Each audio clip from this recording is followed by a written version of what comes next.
बिस्मिल्लाहिर्रहमानिर्रहीम। अस्सलाम वालेकुम वरहमतुल्लाहि वबरकातुहू। टीवी में आपको खुशामदीद कहता हूँ।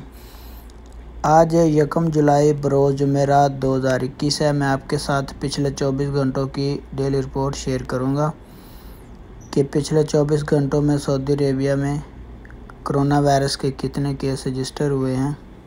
तो चलिए स्टार्ट करते हैं। पिछले 24 घंटों में 1534 नए केस रजिस्टर हुए हैं कोरोना वायरस के और 1487 लोग सेहतयाब हो चुके हैं। 13 लोगों की डेथ होगी, अल्लाह पाक उनकी मग़फ़िरत फरमाए। सबसे ज़्यादा मक्का अल मुकर्रमा में 377 केस रजिस्टर हुए हैं।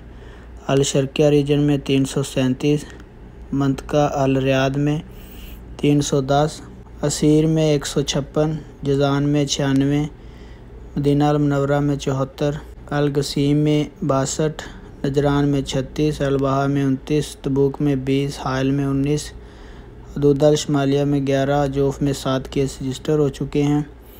तो फ्रेंड, ये थी पिछले 24 घंटों की डेली रिपोर्ट। अपना बहुत सारा ख्याल रखिएगा। अस्सलाम वालेकुम वरहमतुल्लाह।